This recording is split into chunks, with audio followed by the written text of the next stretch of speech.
Ladies and gentlemen, may I have your attention, please? The show starts in 3, 2, 1, go.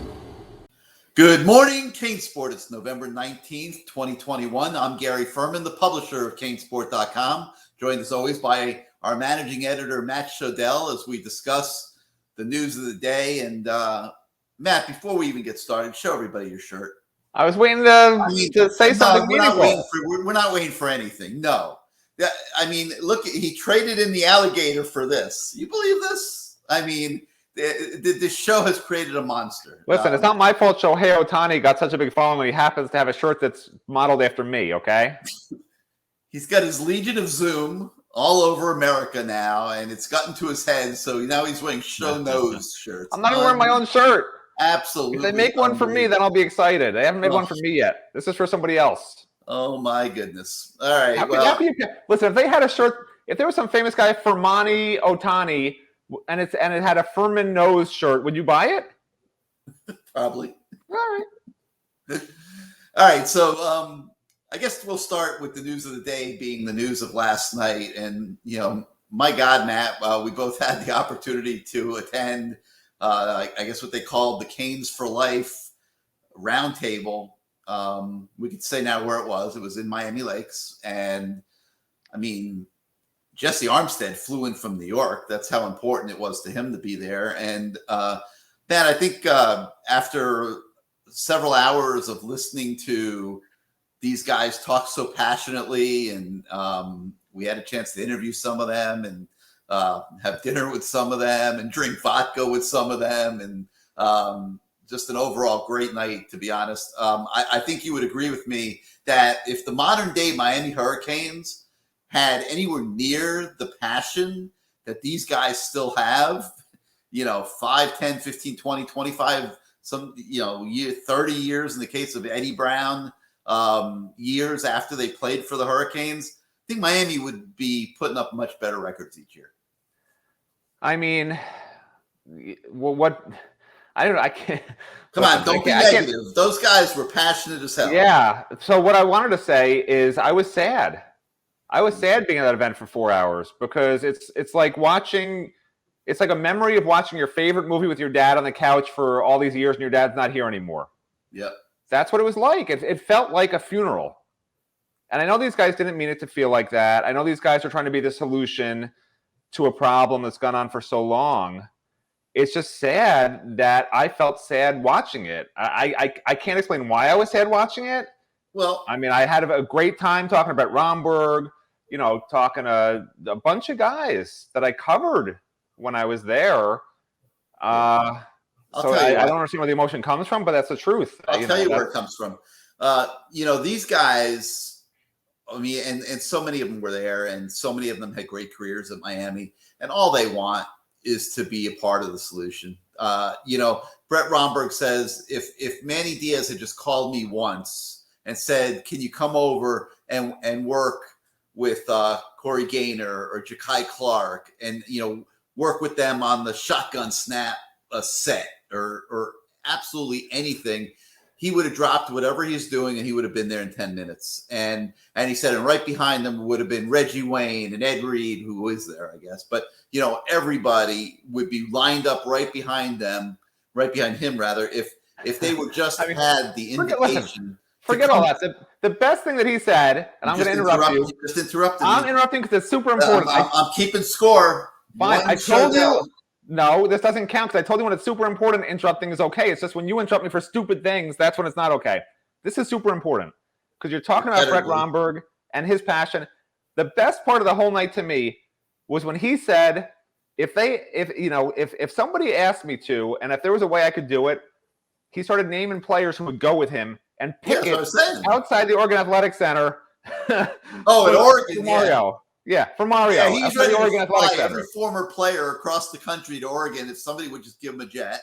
He'll load them all up with the plane. They will go to Oregon. They will picket outside the football headquarters at Oregon and will not leave until Mario Cristobal agrees to come back on the plane with them to Coral Gables. Now, was that worth interrupting for? That's way more important than him helping Corey Gaynor with a snap. Well, we could have walked and chewed gum, man. We could have told.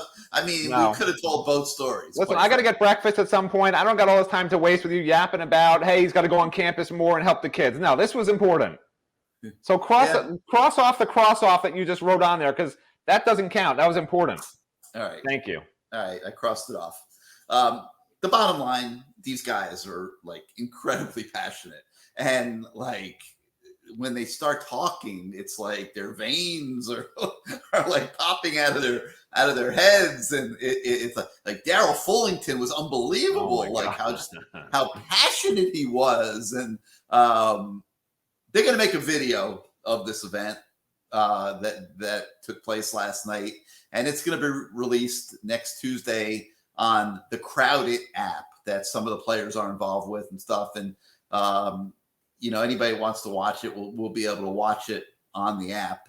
But yeah, I mean, the bottom line is the former players really very badly want to be involved in the program. They want to be part of the solution, and they're hoping that in the next administration that a couple of them will be part of things at the U. And they're very excited about the candidacy of Alonzo Highsmith and Gino Torretta for athletic director.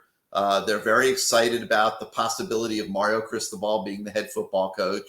And they're very excited just about, in general, of the former alumni players having some representation in the athletic department and bringing some of their culture to the U. So great event last night.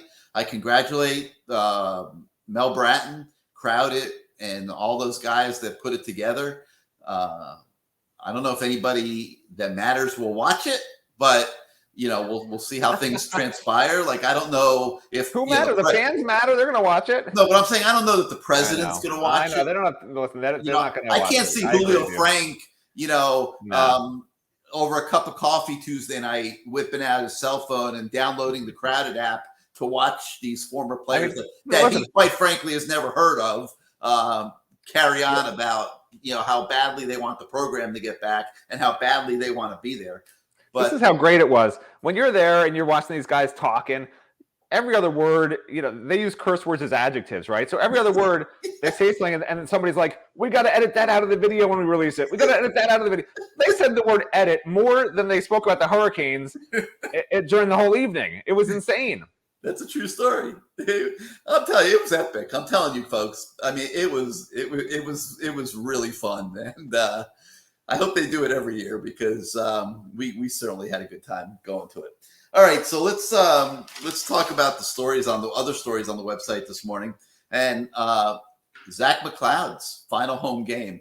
This is great because last year he was supposed to have senior night, and of course there was COVID, so he didn't know he was coming back for a sixth year. So he went through the senior night festivities and whatever those were. I think it would just involve a picture, because the parents, I don't think were there. No fans, no nothing. Yeah, right. There were hardly crazy. Well, there were some fans, but yeah, it was not the usual senior night. Right.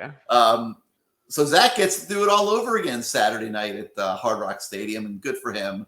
And his family will be there, and he gets to do it right. And we have a story about it on the website this morning. I encourage everybody to read that. Let's see. We have our 5 burning questions, Matt, for the Virginia Tech game, and I think I should pull some of those up real quick because there's a lot of questions. Well, it's funny you say that, because this was probably, I know we work on it in conjunction, but I come up with some of the ideas and then we hone them together. And this was for my coming up with the questions for you to hone, it was the toughest time I had coming up with questions. I know you say there's a lot of questions, but at this point in the season, it just felt like the only real questions were, is the team have any motivation left? Well, that's the most interesting one to me. And that's where this team has struggled so much in the past. I mean, with motivation late in the year when they're playing out the string. I mean, do these guys really care right now about going to a bowl game? Although I did see one projection that had them going to the Holiday Bowl to play UCLA. That would be a nice trip for these kids. get to go out to San Diego and have a good time out there. I mean, heck, I mean, Matt, I would consider going out for that.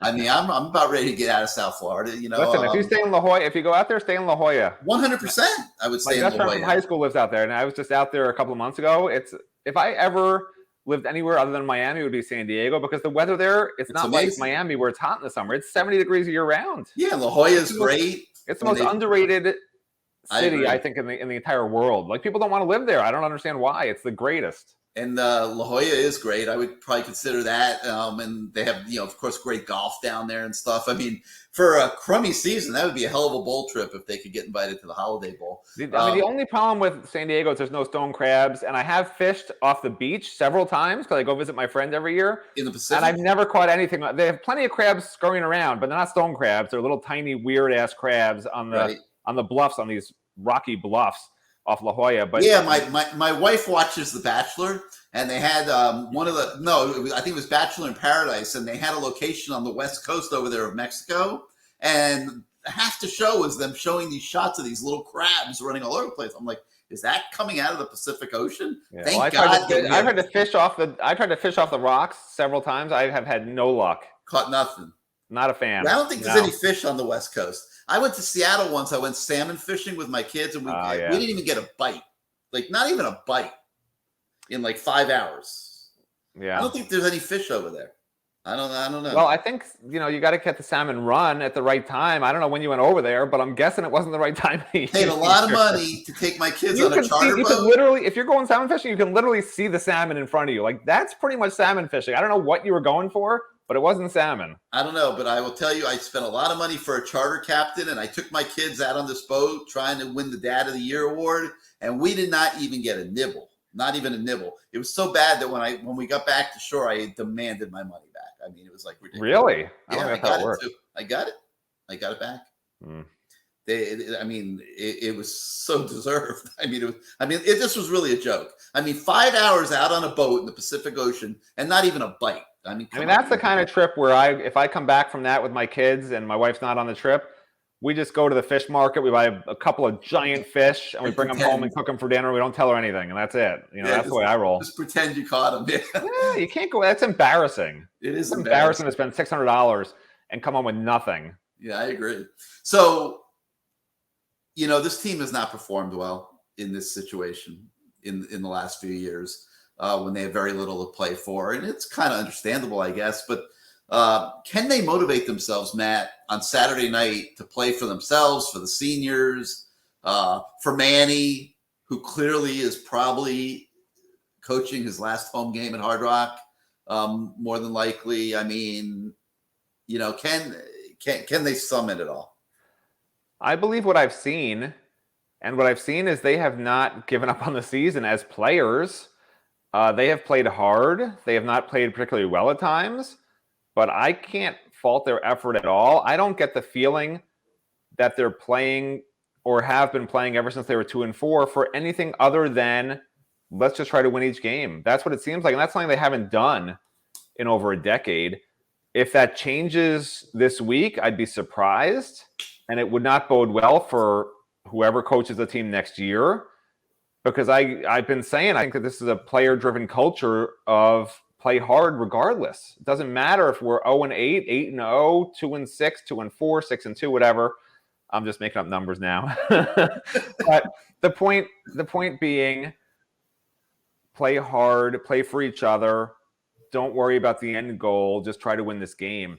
And they've been able to do that, which is something I haven't seen under any previous coaching staff really in the last, like I said, 10 or 15 years. So I don't see why it would change. It's been that way for the first, what have we played? 10 games for the first 10 games. I don't see why it would change in game 11 because there was the same stakes really in game 6 as there is now. Nobody in game 6 or game 7 rather thought this team from 2-4 was going to be anything. And honestly, at that point, if you're a player, you're not thinking, oh, we're going to win the ACC Coastal. It was always a pipe dream. So what were they playing for? A minor bowl at that point? They're still playing for a minor bowl. Right. No difference. Another interesting question among our 5 burning questions is how the fans are going to react at the game on Saturday. What, if things start going bad, do they waste their time booing? I mean, they've booed so many times this season. Do they waste their time booing? I mean, everybody pretty much knows that, it's basically a waiting game till Manny's buyout goes down, supposedly at the end of the season. And, I don't know. I mean, I don't know how the fans would react if things don't go well. I have a feeling that the fans that come to this game will come to the game for the same reason they came to the last game. Maybe it'll be a little different because it is a night game versus a day game. But generally, you take your kids to the game. Your kids want to see the team they're rooting for win. So you're rooting for the same team your kids are rooting for. You're not rooting for the other team. No one's going there hoping Miami loses. But if you don't bring your kids? Yeah, but nobody's going there hoping Miami loses. If Miami plays badly, and as with any sport, if the team plays badly, they're getting the Bronx cheer. I'm from New York, and obviously. And if they're playing well, they're going to get a lot of cheers. It's not going to be any different. They're not going to be booing if the team's playing well, that's for sure. If the team plays badly, they probably deserve to get booed, and they should get booed. Rhett Lashlee can wave his arms to shush everybody as much as he wants, but this is major sports.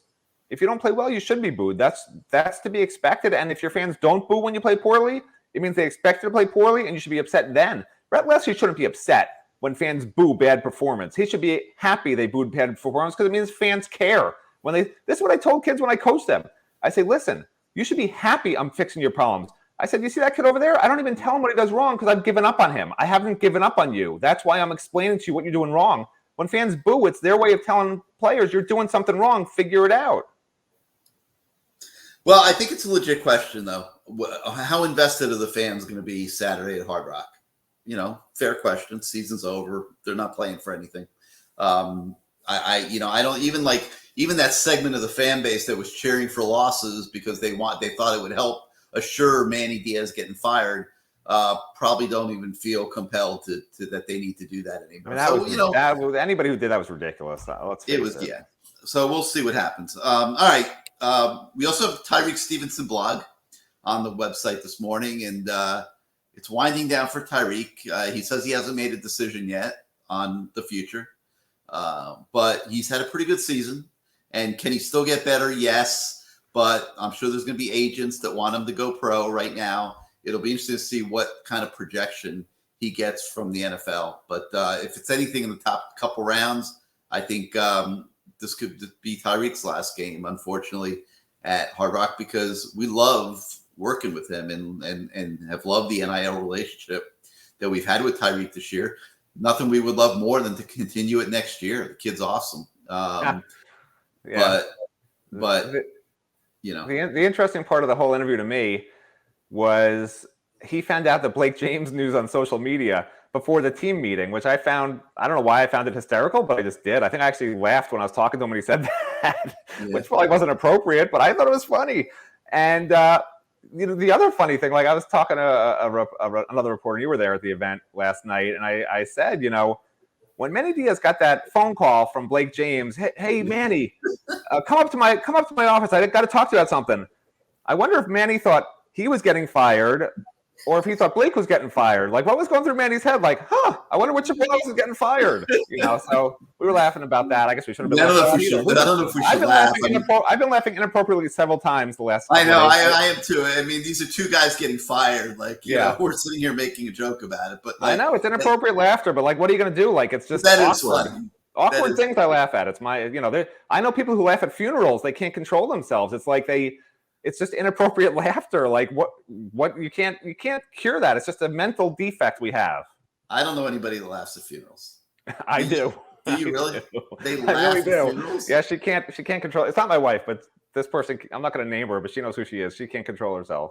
Oh my God, man. Yeah. Wow. What is she laughing at?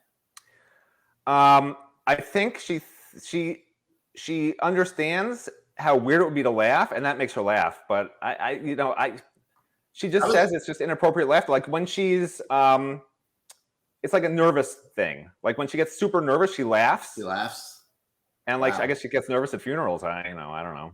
Listen, I'm still a sports reporter. I haven't become a psychiatrist yet, but maybe in my next life I could explain why she does that. I don't know. So imagine if she was a Miami Hurricane football player for a minute, And at the most tense moment of the game, this is already going to be a bad analogy. I'm just saying, let's just end that. Most tense moment of the game, fourth quarter, up at Doak Campbell Stadium last week, and Florida State's at the 1/2 yard line, and getting ready to score the go-ahead touchdown, and she, who would have been a he, I guess, at the time. This is why it's a bad analogy. You've already pissed off. Into laughter. Well, I have to make it apply to the show. Otherwise, we're just sitting here wasting. You just lost half the political spectrum, just tuned out of your show. Congratulations. And I'll throw something else out, man. That debate that we had going on the Lamar Thomas show on Wednesday night was unbelievable. When we had Darren Smith, Michael Barrow, and Rohan Marley representing the defense, and I had Bernie Kosar representing the offense, and we were debating whether they should have tried to stop those quarterback sneaks and let 34 seconds or whatever go off the clock doing so and burn all the timeouts, or whether they should have just let them score. And it was funny because Rohan and I were saying they should have just let them score, and Rohan saying, guys, they weren't us out there on the field. This was this year's defense. They weren't stopping the quarterback sneak. And Michael Barrow says, I would have stopped the sneak. It was great. How many years have Miami fans talked about the Gator flop? I don't want a Miami flop. Thank you very much. Yeah. No, I know, but think about it. I would think an extra 30 seconds in a 1 minute drill makes a big difference. I would rather lose the game and play the right way than have a flop. All right. That's just me. I still think it's a fascinating subject because it's very applicable to that game. I mean, analytically, it would have made sense, but they made it to midfield. Football's an emotional sport, man. But they made it to midfield. You don't want to be the team that quit and gave up a touchdown to go ahead on purpose. I don't want to be that team. But Matt, they made it to almost midfield in 26 seconds. What if they had another 26? I think that they would have won if they had done it, but I would not have been comfortable with it. Not even if it means winning, you wouldn't do it. I wouldn't. Right. To me, it's an ethical. To me, it's an ethical thing. It's just not the way I would play the sport. Well, Michael Barrow and Darren Smith said the same thing. They wouldn't do it either. I don't want the Miami flop to be like the national news the next day, regardless if you win or lost. I mean, they said they're not letting anybody score under any circumstances. And if you don't win, it's like the lowest of the low point in your entire football program's history. I mean, that would be disgraceful that they intentionally let the other team score the winning touchdown and lost the game. I mean, can you imagine? Yeah, I'm very fascinated by the debate, though. We had fun. All right. So also on the website this morning, a lot of good stuff this morning. We do an analysis of the small recruiting class and how it applies to the fact that the numbers are small and the fact that there's so many freshmen and sophomores on this team. It's a very young roster. So it's really not such a big deal for this class to be small because as time goes by and you're going to want to balance out the classes and minimize the impact, I'll say, of the COVID year, which has created a disparity on the roster. So we do an analysis of that for you guys so you can take a look at that. So that's going to do it. Hard Rock Stadium tomorrow night, Matt, Virginia Tech. It'll be interesting. The team without its head coach.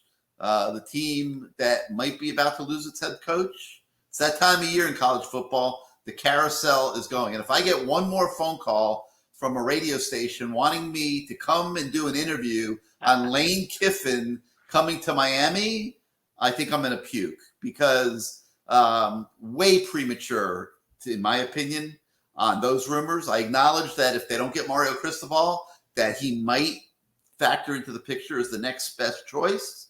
No argument from me on that. But a lot of people around the country, Matt, are just assuming Lane Kiffin's going to be the head coach of Miami. I think his agent is putting that out everywhere just to get his name out there in the forefront and let him get in on the action with all these great jobs opening up. But, we'll see what happens. All right. Yes. All right. I was going to share my thought, but you don't want to hear it. So we can just sign off. Show nose, baby. Show nose. Give us your final thought. Show nose. Listen. I like the idea of Miami going after 3 head coaches at the same time. I don't think that they need to leverage in one basket one guy. And that's why I think you're hearing a lot of Lane Kiffin. You're hearing a lot of Mario Cristobal. I think a third name could emerge if this thing doesn't get wrapped up pretty soon, because it behooves Miami. I like that word. I'm going to start using that more. It behooves Miami to have more than one guy at play. Otherwise, you're basically letting yourself get dictated to, the terms. And if that top guy basically is playing you to get more money at his current school, or to, be the next head coach at Alabama, get some sort of backdoor guarantee on that. I can't say who I'm talking about, of course. Yeah, wink, I don't think Mario Cristobal would be doing that. What I'm trying to say is, it's smart of Miami if they have a bunch of different guys, 3 different guys, sort of in the public eye and play, and each of them wants the job. I think Mario wants the job if the situation's right. I think Lane wants the job if the situation's right. Well, I think Lane just wants the job, period. Whether the situation's wrong or right, I don't think it matters to him. And then, my guess is a third name will emerge at some point publicly. Some other agent's going to try to get his person in the door. And none of those 2 or 3 guys are going to know really what's going on with the other guy necessarily until there's a contract offer. And when they get that contract offer, they might be thinking, if I turn this down, the other guy might take it. And maybe that'll make it a little easier to get that contract signed and not have Mario, for instance, ask for the world that he's got to be in control of everything, because he knows there's a decent second guy who they may or may not have been talking to. So I think it's great that they have more than one name floating out there. I'm not worried about it. I prefer Mario to Lane. I don't think Lane would do as good a job, but I certainly wouldn't. I would have a smile on my face if either of those guys get the job, honestly. Yeah, and the other thing that's going to be interesting about this coming up is Michigan State's about to give Mel Tucker, this is insane, a $9 million plus contract, because Mel Tucker is very much in demand. They want him at LSU. They want him at Florida.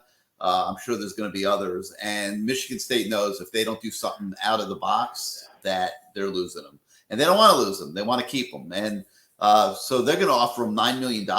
And the interesting thing is that going to reset the whole market for football coaches around the country?